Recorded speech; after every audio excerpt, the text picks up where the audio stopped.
Hello and welcome to Gardener's World. It's lovely, isn't it, just to be back outside. And there is actually some warmth in that sun. You're looking at my little wildflower patch, do you remember? Lovely turf all the way around the edges and slightly unkept in the middle. The bulbs have come and gone, so I've got Iris reticulata and the early crocus. And the wildflower in reality is probably not gonna come until May, early June. So I've got this sort of gap, and that's where the primulas come into play. Got the cowslip, which will grow absolutely anywhere, so I've not put many of those in. They'll seed around and they'll be fine. But it's this, the oxlip. This is the experiment. In reality, I'm pushing my luck, because normally they grow in the woodland, in the damp conditions, and obviously I'm a little bit drier, but there is areas in this lawn that definitely hold the moisture.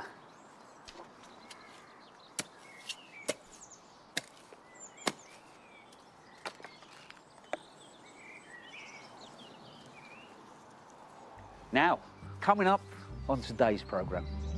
There you go. Joe meets a passionate grower bringing a bounty of Italian produce to Birmingham. So I'm kind of trying to make them brummy. Yes. I thought you were going to say perform better. Turning your little bean into a brummy. Oh, hang on. Oh, yeah, it's got a brummy accent. Yeah. We meet a head gardener in Somerset who, at the age of 25, looks after 2 arts and crafts gardens. The perception of head gardeners as sort of an older guy in a flat cap and a big beard. But I often find that if I talk to someone, they quickly learn that I can at least give the impression I know what I'm talking about.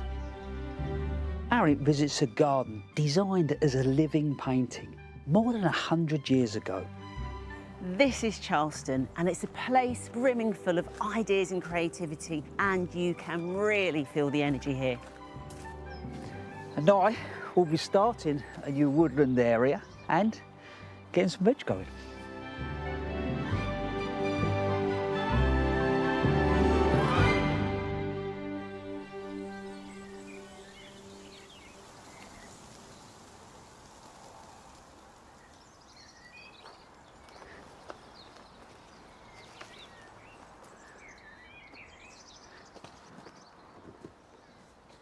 This is an area of the garden that sits just behind the gravel garden.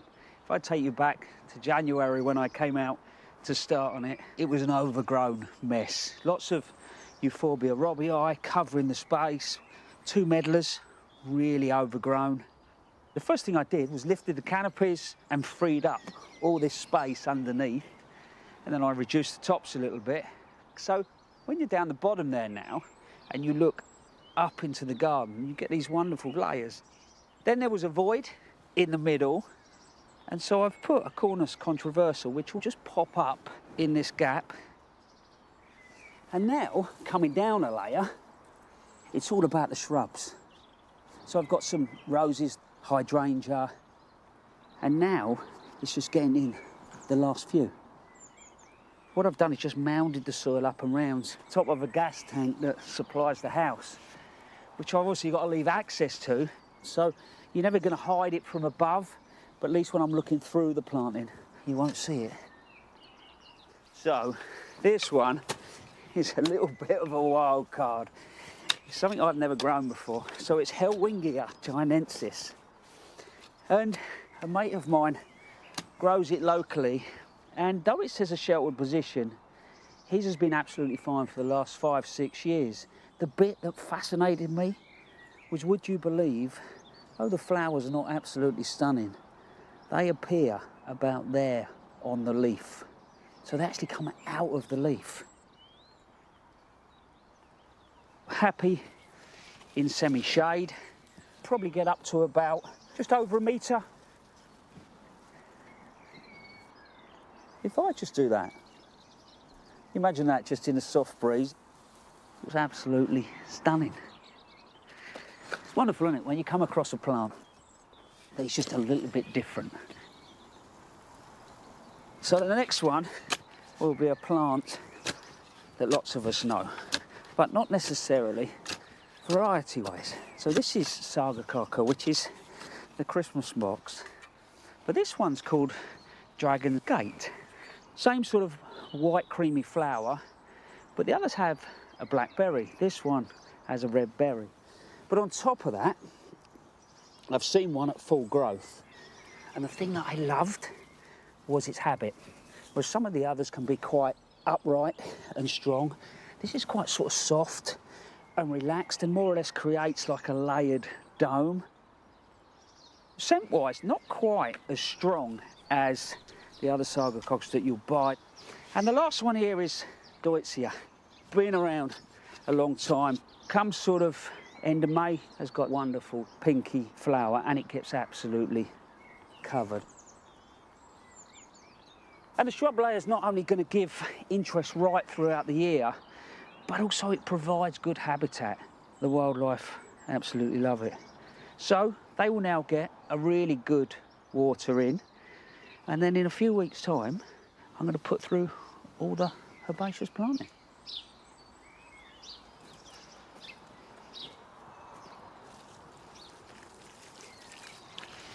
Last summer, Arit went to visit a fascinating garden with a very colourful backstory.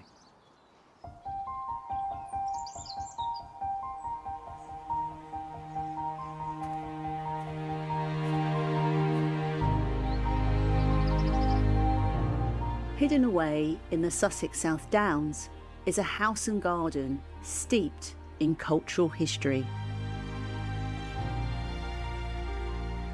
This is Charleston, and it's a place which has been brimming full of ideas and creativity for over a century, and you can really feel the energy here.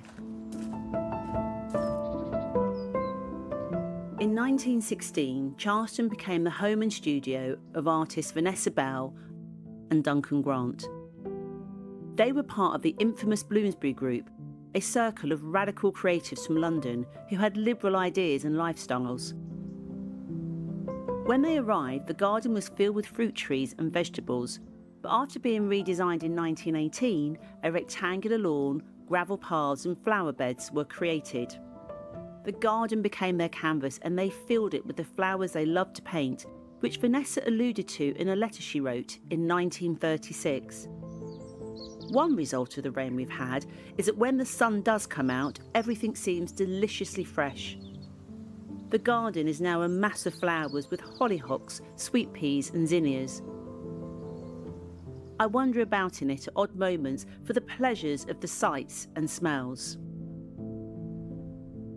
You can really see how the garden fed these artists, how Duncan and Vanessa could come out and draw inspiration out of this garden, whether it was the colour palette, whether it was taking vignettes of the planting combinations and painting them, even in their sculpture work. There's a painterly quality through the home and through this garden so that there is almost no discernment between what's inside and what's outside. Today, keeping the spirit of Charleston alive is head gardener Harry Hoblin. It must be a huge privilege, but such a responsibility looking after this garden. Yeah, absolutely. I suppose I'm increasingly seeing my role in this garden as kind of like a guiding hand who's inherited this legacy and continue adapting to changing conditions as well, whilst also paying great homage to the original spirit and ethos of this garden. I love the wildness of it and that feeling of annuals that jostle up against perennials. And as much as it kind of looks as if it's wild, I'm sure there's quite a lot of work that still goes into the garden. Yeah, it's an artist's garden, so it's supposed to be alive and popping with colour, and she talks in some of her letters about hollyhocks and dahlias growing through the fruit trees. This medley, I suppose, is perhaps the right word for it. But that does allow me to experiment with self-seeding. Most of the hollyhocks you can see in this garden have self-sown, and it's really just a case of editing out things that maybe you don't seem appropriate.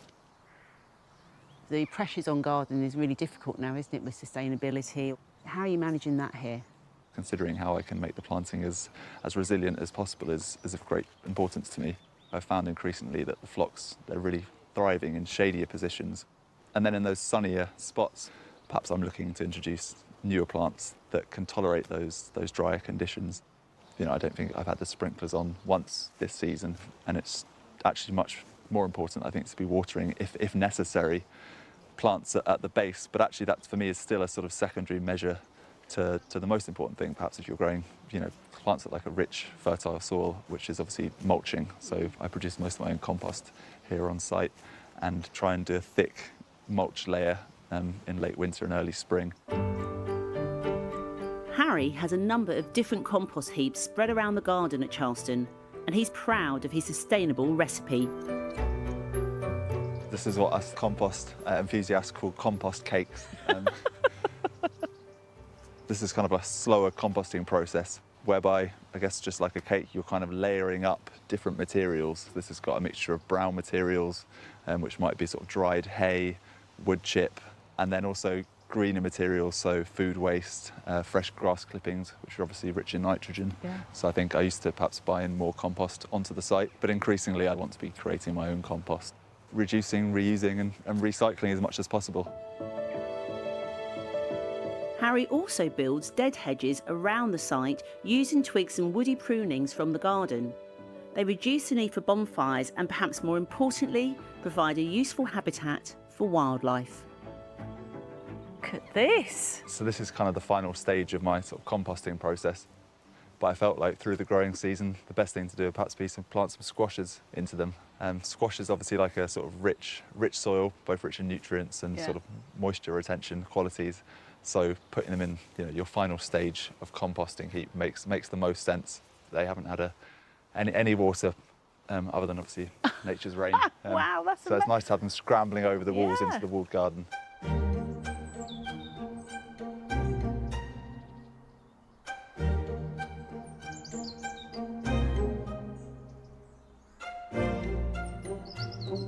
Coming to a place like this is so exciting. You don't know what you're going to see because it changes all the time.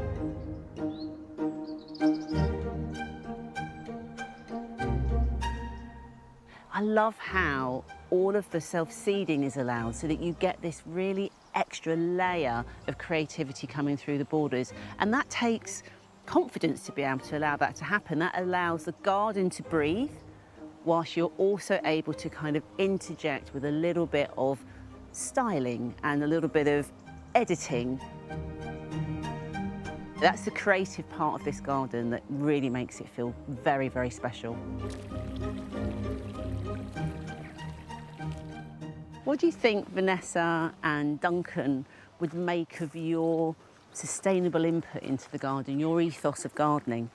I think they'd be very much in accordance with it. I mean, the way that they lived, they were very much people who created, reused and recycled materials. So if you just look on the piazza there at the mosaic, it's all made from broken bits of ceramics. So they very much like to reuse things. Well, it's nice to think that you'd be allowed to stay. Yeah, well, I'd like to think so too.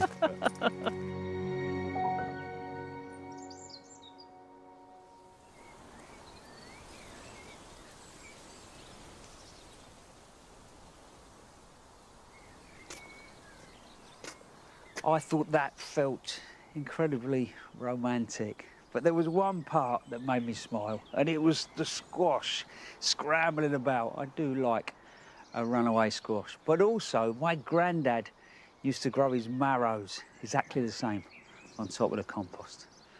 Joyous.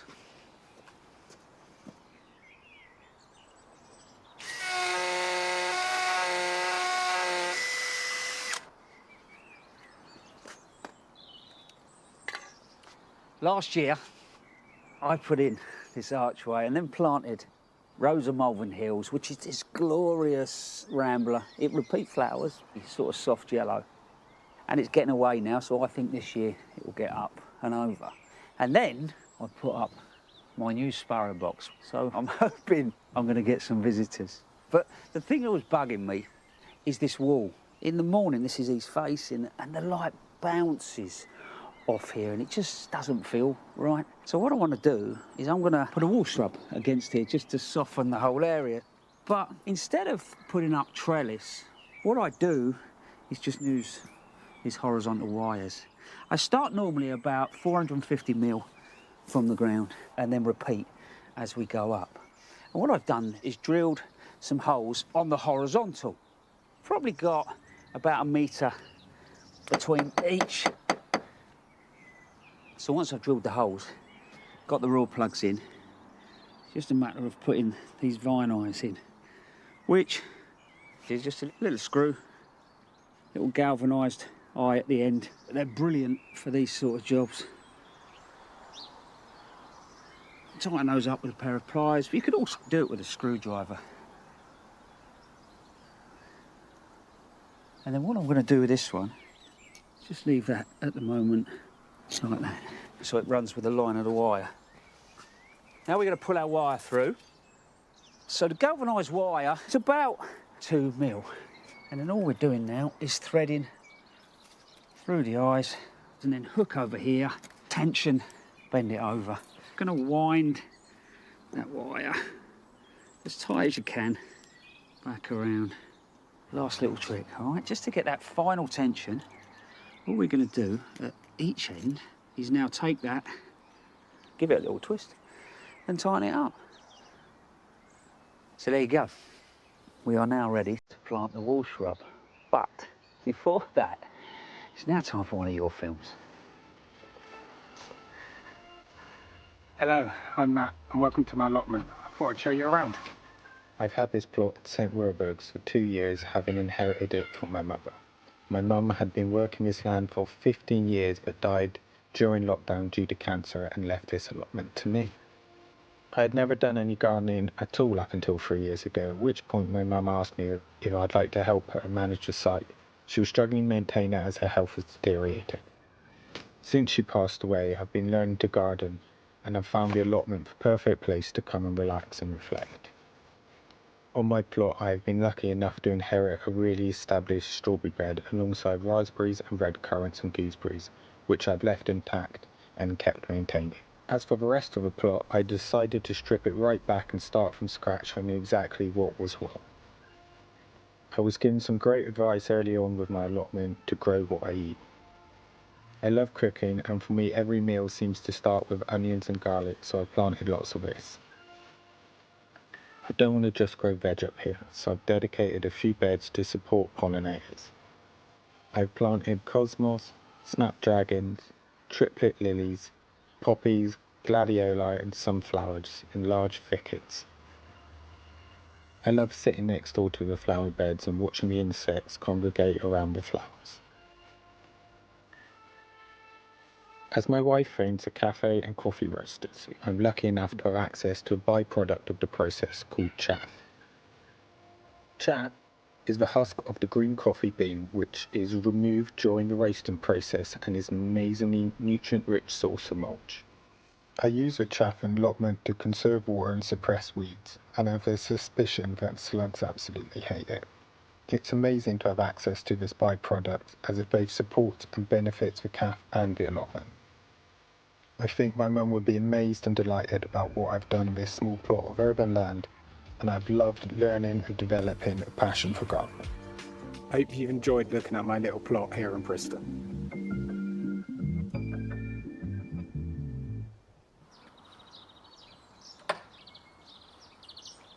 You coming? There we go. Good boy. I thought that film was absolutely lovely, and Matt, I'm just so pleased that you have found gardening. And please keep sending your films in, because we love them. All the information is on the website. So, wires are on and the wall's ready to go. This is what's going in. And I'm going to be honest with you now, I saw this plant years ago growing against the wall. I thought it was a fuchsia. It's got that fuchsia flower, and then I got closer, thought actually it can't be, because the leaves look like gooseberries, and then did a little bit of research, and it's a ribes. So it's a flowering currant, ribes speciosum, and it's a cracking plant, and it's got quite vertical growth. So what I was thinking, with that growth, I can arch it and shape it here. So what I did was took out an area of paving. I mean, it would have been easy just to get a pot, pop it in, but when it comes to trees and shrubs, if you can get them in the ground, get them in the ground, because they're always going to be happier. Dug out a whole load of hardcore, and then I've made a soil mix. Soil's from the front garden. I've put my own compost in it. I've put a little bit of manure in it, and then some grit. So we're going to put a little bit of that in the hole. And I suppose if you think what this plant loves, it loves sort of sun, semi-shade. So you might want to, if you're going to have a go at this, put gloves on, because it is rather prickly. And then once we get it roughly in place, I'll take this cane out and then see what it's like shape-wise. Got three sort of main stems. Height-wise, it'll grow to about 2 metres. There we go. I think it'll form really nicely.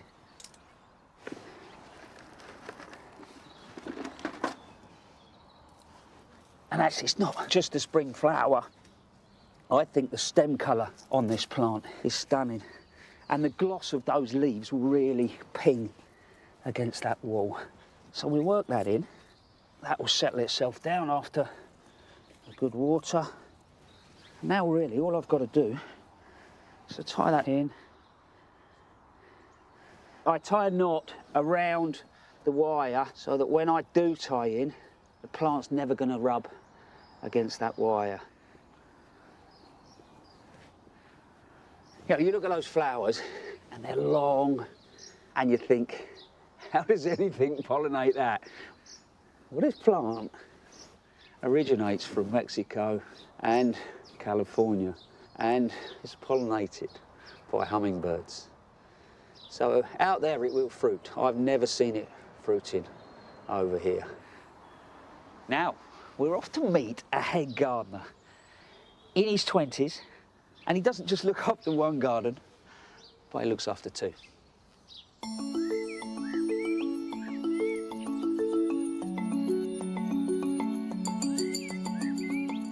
At the start of the day, the first thing I'll do is come in and just have a quick look around the garden. Just have a look what's looking good, what's looking not so good. It's still nice and cool, nice and light. You hear the birds song and get to see the garden before anyone else does. My name's Sam Hickmott. I'm the head gardener at Lightscarry Manor and Tinsenall Garden in Somerset. I'm in quite a unique position. At 25, I believe, I'm the youngest head gardener in the National Trust, which is quite an unusual feat. The perception of head gardeners as sort of an older guy in a flat cap and a big beard. So it throws people off at the start, but I often find that if I talk to someone, they quickly learn that I can at least give the impression I know what I'm talking about.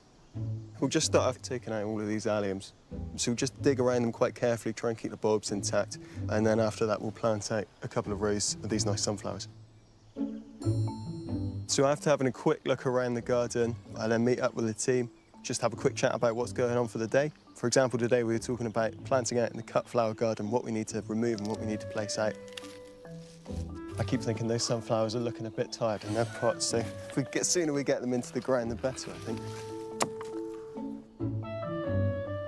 Lightscarry Manor is a family home that's been home to two really key families over the last 500 years. The first is the Lights family, from where it gets its name. Most notably, Henry Light lived here and wrote the New Herbal, which is a significant botanical text, about 500 years ago.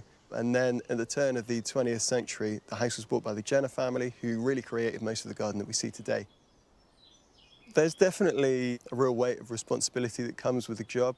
These gardens have been here for 100 years, and they've been managed well for that time.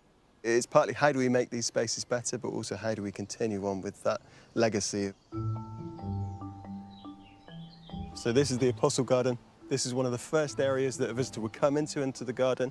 It takes its name from these big topiary structures, that being 12 of them, with the connection of the chapel, they were named the Apostles. One of the things that I noticed this morning was that under these guys we just needed a little bit of weeding just to keep on top of them. But really the key focus here is the renovation of these apostles. The current apostles are about 1 metre 2 tall. They should be basically the size of a person, and some of these are sort of 8-9 feet. We took the decision to cut them back to the rough shape they should be and allow them to regenerate from there. But they should also have round tops rather than pyramidal tops, in my opinion.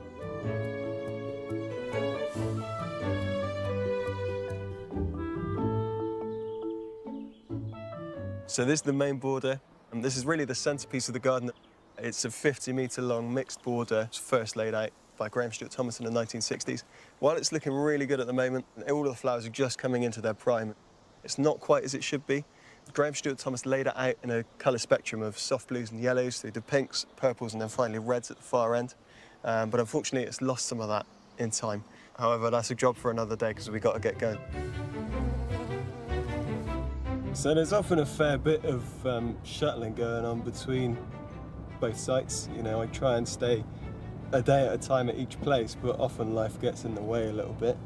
I've become very familiar with this small bit of the A303. It's, yeah, you drive it quite a lot, but really it's all just another day in the office.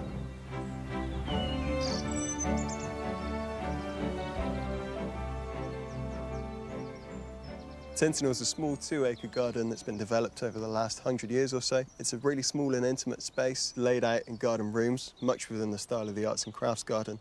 Often each of these garden rooms have different sort of feelings or colour schemes, so as you walk through each room you get a different feeling and a different gardening style.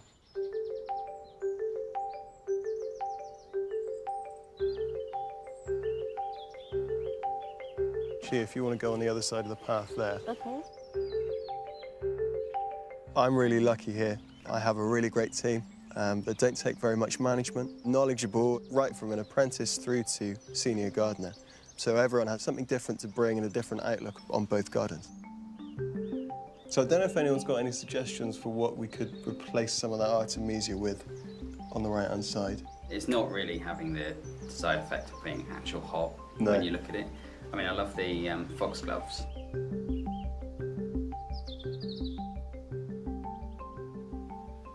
When I first arrived in the garden in 2021, this whole kitchen garden was just covered over completely. We didn't have anything much growing in it at the time, so our first priority was really to get it back up and running again. And now this year, in our second year, we're full of lovely cut flowers and vegetables that are really coming on well. We've just got some beans here that we're looking to protect from a resident rabbit who's turned up recently. We've evicted him and ensured that he can't get back in again. But just as a little bit of insurance, we're making sure that everything's going to thrive and grow really well.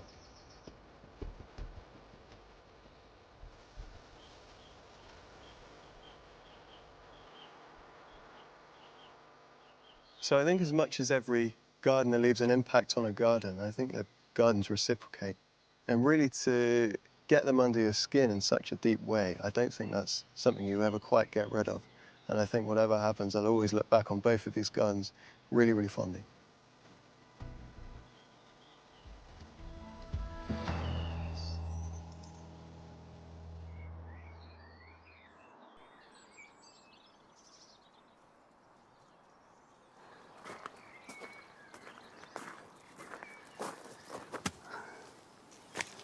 I have spent years trying to encourage young people to come into the gardening world. So to see someone like Sam absolutely flying is wonderful for me.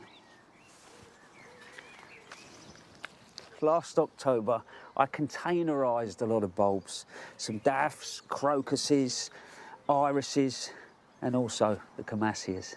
So the daff you can see in front of you is called Elka, and it's doing its business, but then that'll move on. And I think come May, there'll just be a slight void before the wildflower starts to sing. So what I want to do is plant these chamaesyas. So this one's called Blue Candle. It'll get to about 70 centimetres. And interestingly, the chamaesyas normally like damper conditions, but as long as I give this a little bit of TLC, keep an eye on it through the first growing season, next year it deals with those slightly drier conditions.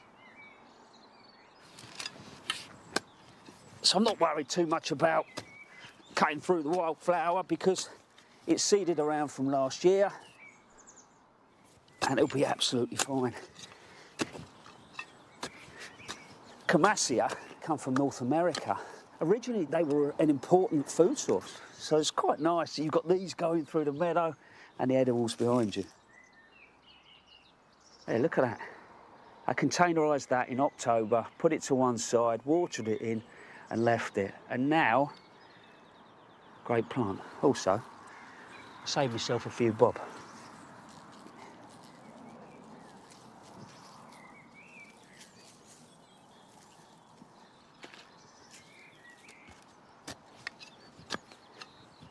Do you know what? It's absolutely lovely. Just getting back out in the garden. Hands in the soil, a little bit of planting. I can actually smell that soil. That's what it's all about.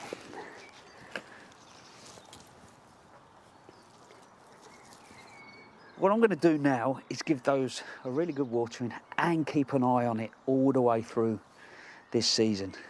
And I think, come May, that flower will be singing its little heart out. Still to come on today's programme, Joe meets a grower bringing a taste of Italy to Birmingham. There's something about, you know, just being surrounded by the ingredients that have gone straight into the pot. And now we're eating it fresh and, you know, enjoying the whole sort of Italian vibe, as it were. Good. It's really inspirational. And we visit a couple who are hooked on hostas. They come in the most amazing variety of colours. The sizes, tiny ones, as big as that, to giant ones. Big enough to swallow your lawnmower. Yes. It's great big macho hostas.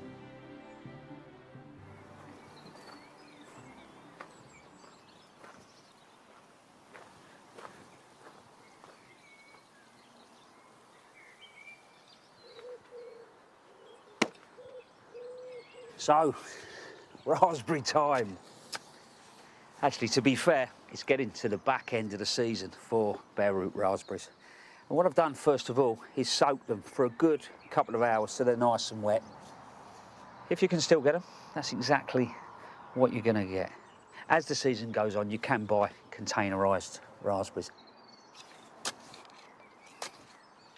So as far as this sort of soil's concerned, I made sure that we've got no perennial weed, and then I introduced an awful lot of organic matter. For me, that was well-rotted manure. And then after that, I did feel that it was still a little bit claggy. So then I started introducing some horticultural grit, because these plants, they love well-drained soil and also a sunny little spot. So this wall actually faces west, which is spot on. These are actually called Autumn Bliss. They're a really good, reliable raspberry. They grow up, they then fruit on that first season's growth, and then all you have to do back end of the year is cut them back down to the ground. When it comes to planting them, I'm going to put them about 45 centimetres apart.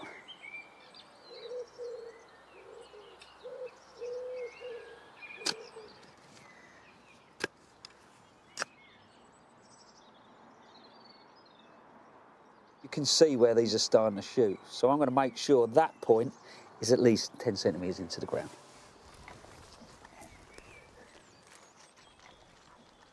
So when it comes to the autumn raspberries, I don't think it's just the simplicity of pruning that attracts me to them. It's the timing of that fruit and whether they're fresh off the bush or you make jams to carry you into the winter.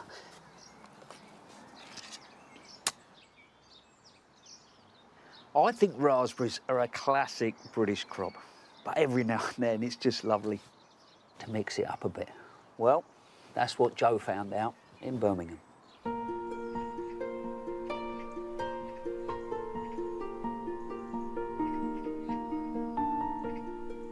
For me, allotments are what it's all about. They're community orientated, packed full of wonderful fruit and veg, as well as ornamentals, and of course, brilliant people too. So when I heard about an allotmenteer who has a penchant for growing and cooking Italian fruit and veg on his plot, I didn't need asking twice.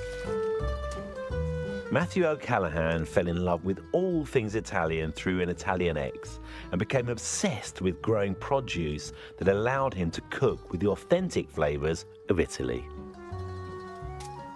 Matt, buongiorno. Buongiorno. Buongiorno. Ciao. Ciao, ciao.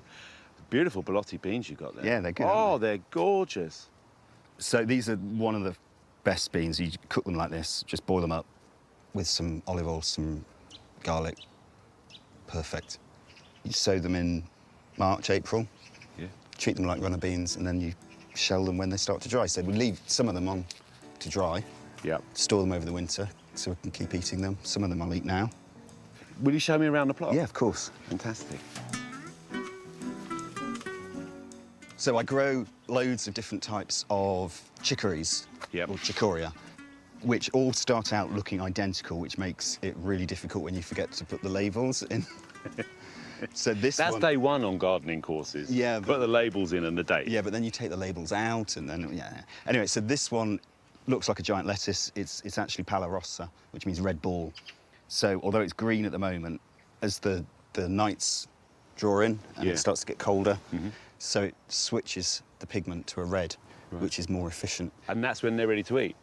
But they're quite bitter, aren't they? Yeah, bitter is a big thing in Italy, but they treat them in a way to make them delicious. So with this, I make a risotto.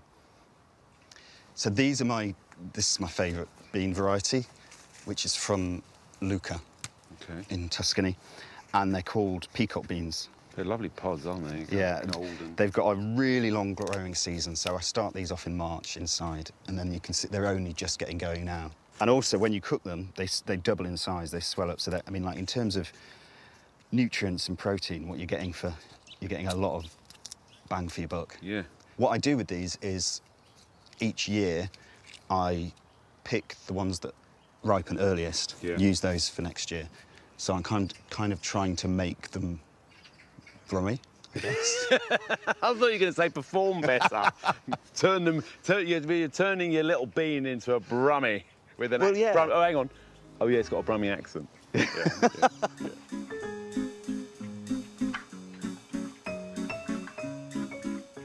Yeah, these cardoons, which, I mean, they're a fantastic ornamental garden plant. They're brilliant. But you don't eat the fruits. Those are just for the bees. They just finished, but they look, you can see the purple, they look like an artichoke. Yeah. But it's the species, if you like, of artichoke that was then taken and cultivated to make it edible. Tasty. But you can eat part of the leaf. So after it's flowered, it sends up this new growth, so that's going to be next year's growth. What you can do is wrap cardboard around it, so that makes it more tender. It's the same way you do with, like, earthing up celery. Yeah.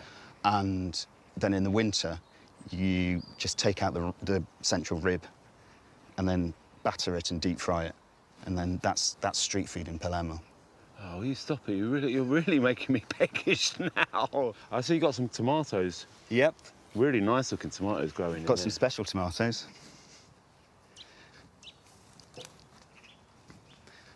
Quick, get out before you fry. Oh, there you go. Pomodoro. What a beautiful little thing, isn't it? Pianello di Vesuvio. So it means the hanging tomato of Vesuvius. Lovely. So the perfect little fruit, isn't it? The thing that's special about them is that they have a really thick skin.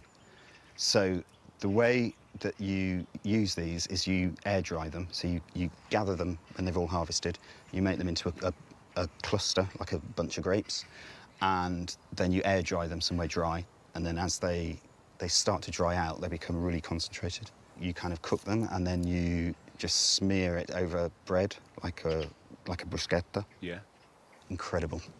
Wow. So, but yeah, these are beautiful. And so I've sent these out to other people. So there's now this little network of people in the UK growing these tomatoes that supposedly only grow on the slopes of Vesuvius.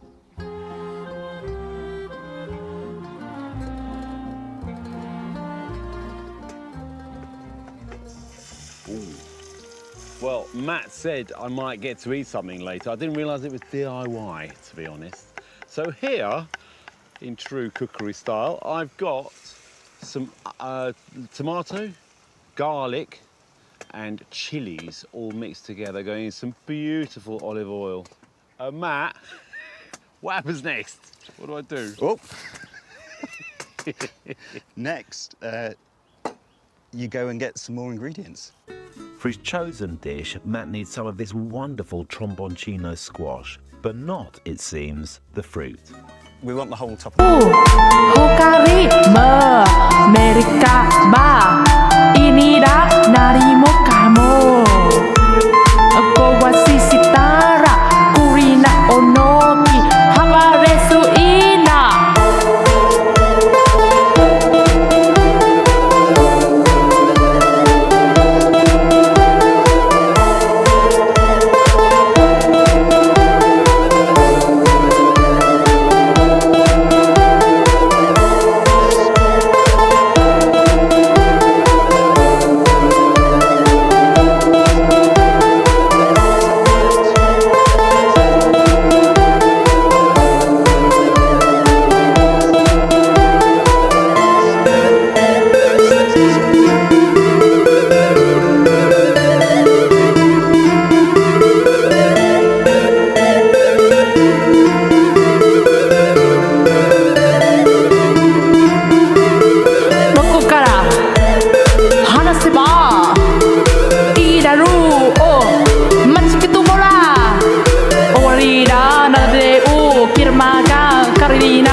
Quara, Kuriminsanara, Harikizara, Iravidisara, Urivinada, Ninanate, Iravidikara, Ita, Karina, Musitia, Nosiro, Otesure, Naricoma, Koyara, Inanta, Fukano, The plant, the tenerumi. The whole thing? Yeah. See, Sorry. Sorry. So what we're making is a dish called pasta con tenerumi. Con tenerumi. And the tenerumi are the leaves of with that with squash. tenerumi. Yeah. Yeah. So we want to cut them into strips, but just take out this central thing. Okay.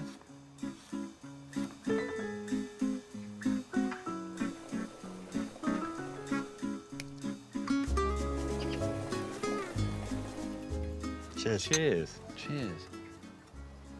No, people don't really eat this in Britain. I've never heard of it before. Or would, you know, if you go to an Italian restaurant, I don't think I've even seen it. It's very much, you know, domestic. Fresh ingredients, ready to go.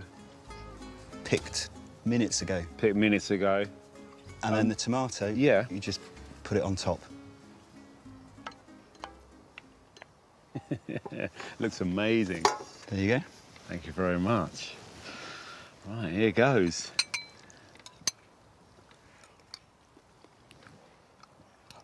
That is really good. Oh, it is quite spicy. I love it.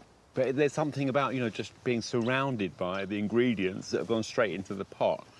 And now we're eating it fresh and, you know, enjoying it and the company and the whole sort of Italian vibe, as it were. Good. It's really inspirational. I have to say, it's made me want to go home and try planting different stuff, try things out and just broaden my horizon as far as the things I grow and eat. Get seeds from people. And get seeds from people. Yeah. Well, I need to have a word with you about that. I can give you some tomato seeds. Nice, now we're talking. Delicious. Mm.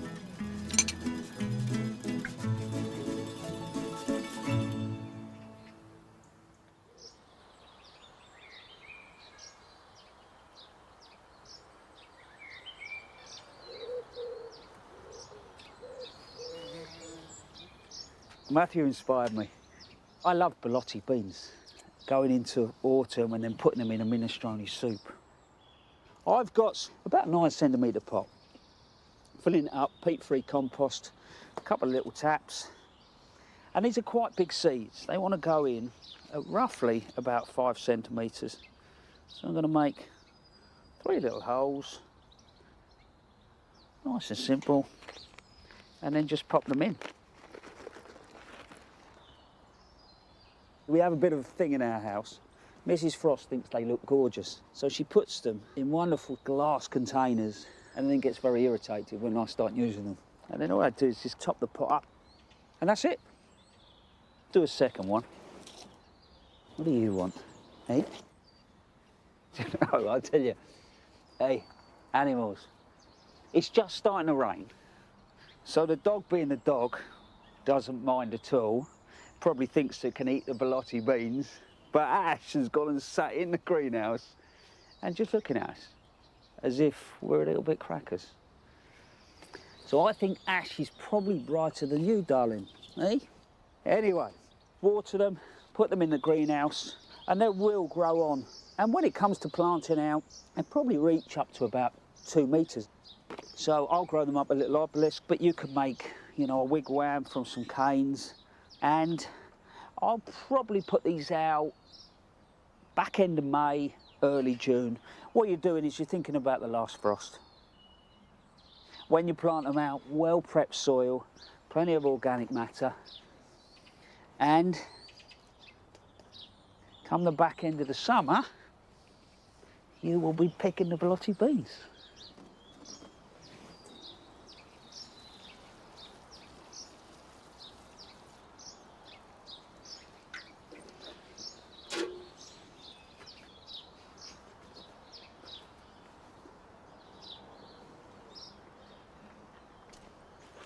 So the next job is potting up these, and I do love a hosta, but Richard and the Sue Proctor from West Yorkshire take that to a whole new level.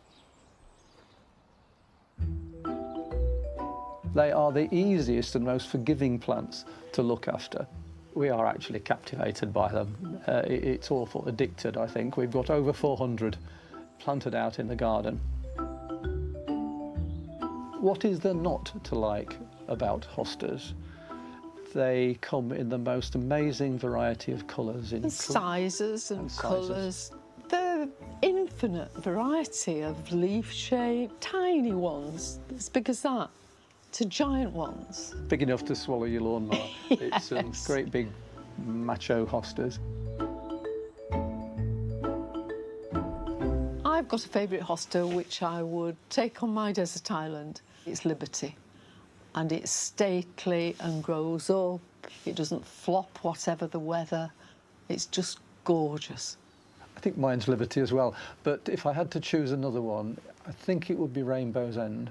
Yeah, that's a good one. I think Rainbow's End is a stunner. That would be my favourite. It's the first one that we see when we come home and come into the drive, isn't it? It's in the drive, yes.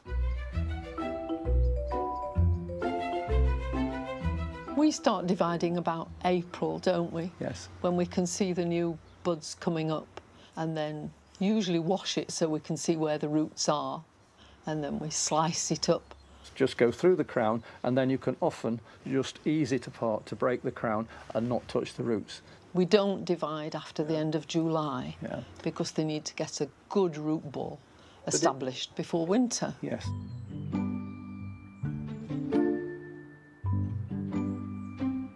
We're both very much drawn to the miniature hostas because they're so unusual. Everybody should have a blue mouse ears. There's about 70 or 80 different mice, but blue mouse ears is the parent of them all. It doesn't grow much higher, but it'll go to at least a foot in diameter. And because of its thicker leaves, it's fairly slug resistant. I can't think of any years where we've had blue mouse ears attacked by slugs or snails. It grows in the shade, it grows in the sun, it grows in pots, in the open ground. Everybody ought to have blue mouse ears in the garden. Yes, hostas will grow in sun. There are a large number of them which will be a different colour in sun and shade. There are very few hostas which will be identical, so that maybe a hosta in full sun will have a gold centre, but in the shade it will have a two-tone dark centre, dark green, dark blue. So is that hosta sun tolerant? Well, if you like it in sun and you like it in shade, yes, you can buy the same hosta twice, or you can divide it, put one in sun, one in shade, and you've got the equivalent of two different hostas. So what we're saying really is that hostas cope with sun, but ideally they'd like some shade. There are some hostas which look best in a lot of sun, and those are the ones that it needs the sun to bring the variegation out, the streaking out in the hosta. I mean, there are very few hostas which will take 12 hours a day sun if your garden is dead flat and there is no shade whatsoever. Listening to that, Richard, I'd quite like to grow hostas. I think I'm going to have a go. Haven't you got enough?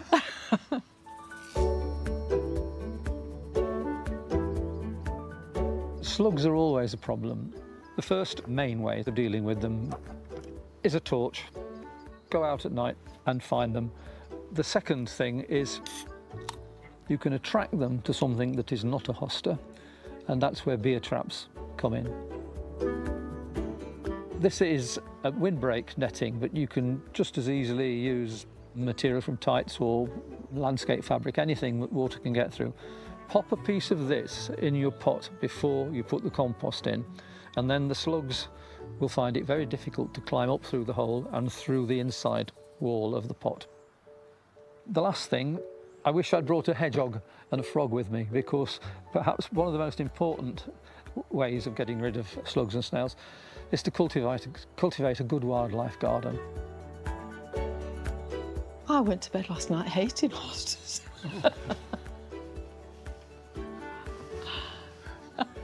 No, I'm kidding. I'm kidding. The part of hosta growing I like best, I really, really enjoy, is hybridising. And all that means is taking the pollen from the anther of one and putting it on to the stigma of another one.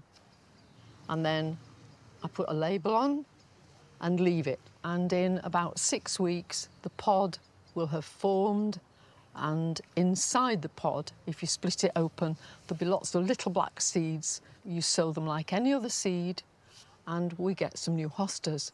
They'll be unique hostas that you've grown. So it is one of the joys of hybridising, choosing names. It's great wonderful. fun, great fun. There's a hosta called Striptease, which has bred all sorts of sports and offspring, as it were. Big family. We've got Risky Business, Hanky Panky, Yellow Polka Dot Moulin Bikini. Rouge. And for Trekkies, we can do you Captain Kirk, Enterprise, Vulcan, Dilithium Crystal. Why do you like hostas, Richard? Well, what is there not to like about hostas? We call them plants with personality because you never quite know what they're going to do next, how they're going to come up from one season to the next. Oh, we're totally mad and bonkers, yeah, because we're still growing them after 50-odd years. But it's just such fun, it really is. Every day with hostas, it's different, isn't it? It is.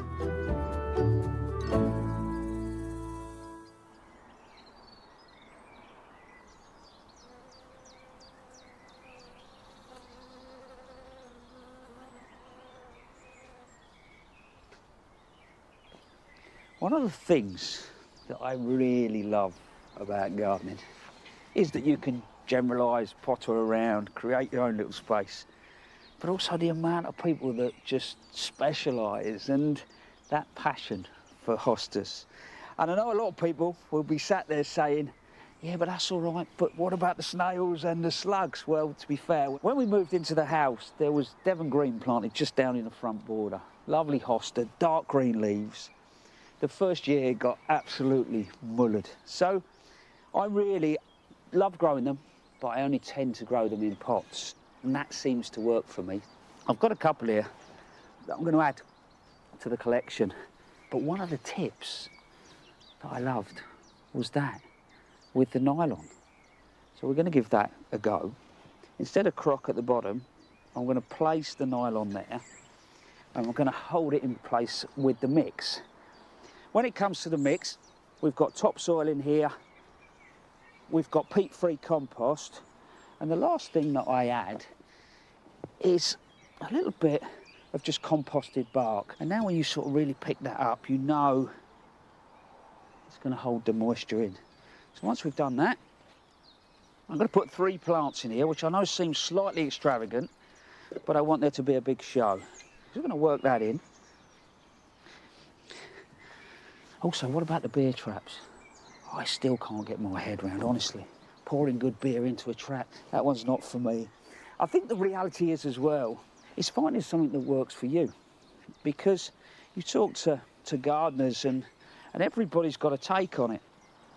And for me, it's about balance. And the last thing that I do is just dress with a bit of grit. So, twofold really. It shows everything off, but I do think it deters them a little bit. One of the most exciting moments in the garden last year was the girls coming home from a night out and then running in and saying, I've just seen 2 hedgehogs on the path. And you think, yes, you're creating a garden that works. Hello, young man. That and the birds coming in. It's a shame, really, you can't teach your cat, can you? Just to, you know, maybe catch a few slugs or snails. You won't do that, will you? No, you won't. There we go, young man. So next, we're just going to put a single one in. Nylon goes in, fill that up with compost.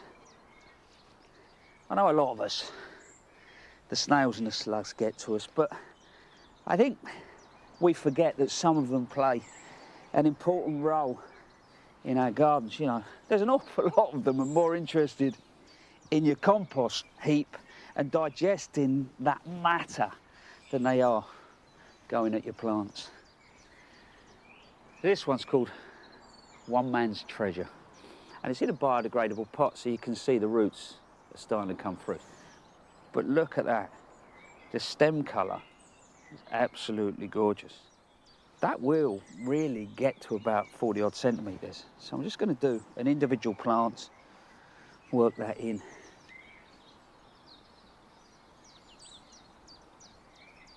So all I'm going to do now is give those a little water. They'll go straight into a sort of semi-shady spot. I like to keep mine out of the midday sun. My pot, my gravel on top, hopefully will deter the slugs and the snails. But as I said, I think it's all about balance.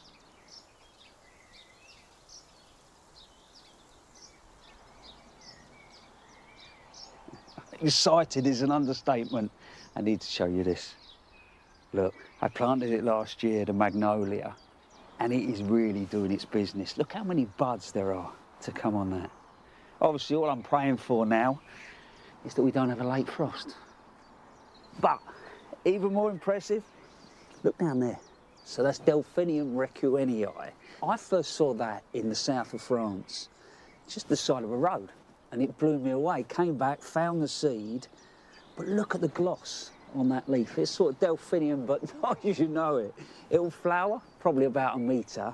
Lovely sort of mauvey blue flower on it. And you might remember, actually, I was walking around with seeds in my pocket and just sprinkling them around. And I've got a little patch there, and it's spread right the way through the garden. So what I did is I containerised a few. So I dug up the little seedlings, put them in pots, and I'm going to grow those on, and then I'm just going to put them in different places around the garden. So the moral of that story is, always keep a few seeds in your pocket, and when you see an opportunity, you can let them go. And then you get a surprise the following year. Anyway, as I said, I've got a few more that I want to just lift, containerise to plant later on. And while I get on with that, here's a few jobs you could be doing at the weekend.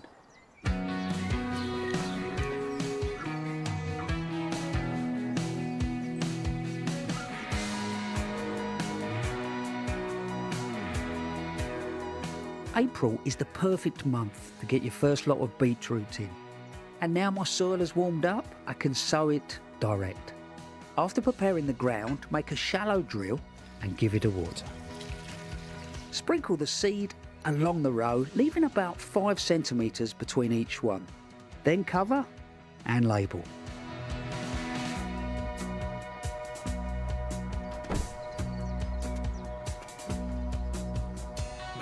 To help replace some of the nutrients that have been washed away over the winter, it's worth giving your trees and shrubs a feed.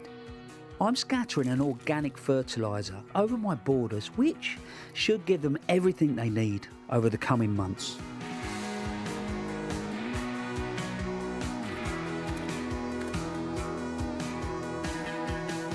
If your garden is anything like mine, the weeds will be romping away by now. And while it's nice to keep a few for the pollinators, I don't want them spread everywhere. In my gravel path, I like to use a hand fork to prise them out, which is important with perennial weeds like plantain. It's a job I like to do little and often, whenever I get a spare 5 minutes.